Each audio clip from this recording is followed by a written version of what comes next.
একসময় যারা গণতন্ত্র প্রতিষ্ঠার কথা বলতেন তারাই এখন কার্টুন নির্মাতাদের বিরুদ্ধে দমনমূলক পথে হাঁটছেন বলে অভিযোগ করেছেন সুপ্রিম কোর্টের আইনজীবী ব্যারিস্টার সারা হোসেন। মামলা করার প্রক্রিয়া নিয়েও প্রশ্ন তোলেন তিনি। আর আলোচকরা কার্টুন, মিম ও স্যাটায়ারের বিরুদ্ধে করা মামলা অবিলম্বে প্রত্যাহারের দাবি জানান। রাশেদ রায়হানের রিপোর্ট।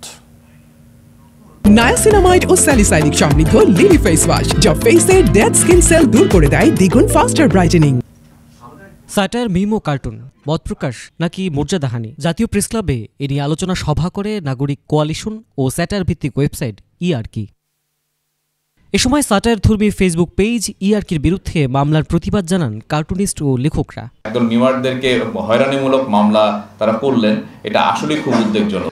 মানবাধিকার কর্মী ব্যারিস্টার সারা হোসেন বলেন, অসঙ্গতির বিরুদ্ধে কলম ধরতে যেন কেউ সাহস না পায়, সেজন্যই এসব করা হচ্ছে। নর্মালি আমরা কি যাই স্বরাষ্ট্র মন্ত্রণালয়ে একটা মামলা করার আগে ডিবি অফিসে কি যাই, ওনাদের সাথে আলাপ করে আসি কিভাবে একটা মামলা করতে হয়? মনে হয় না। তো এই কেসে কেন এটা করতে হলো এবং কাদের সুযোগ আছে এইভাবে কথা বলে আসার? মামলার ঘটনায় উদ্বেগ প্রকাশ করেন উম্মাদ ম্যাগাজিনের সম্পাদক কার্টুনিস্ট আহসান হাবিব। আর আলোকচিত্রী শহীদুল আলম বলেন, যারা ক্ষমতাবান তাদের চিন্তার সঙ্গে না মিললেই দমন করা হচ্ছে। তাদের এই জায়গা তৈরি করে দেওয়া অন্যদের জন্য, যাতে ভিন্ন চিন্তা আসতে পারে, আবির্ভাব হতে পারে।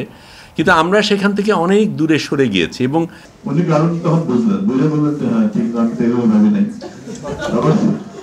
পরে কিন্তু উনি কারণটা মামলাটা উইথড্র করছে।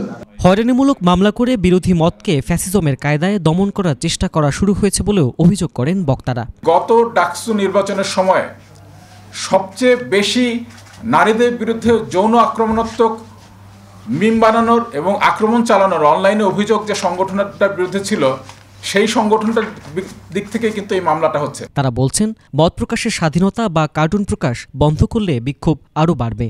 আপনারা যদি মিম আটকায় দেন তাহলে দেখা যাচ্ছে সবাই রাস্তায় নেমে আসবে। রাশেদ রায়হান, 21 টেলিভিশন, ঢাকা।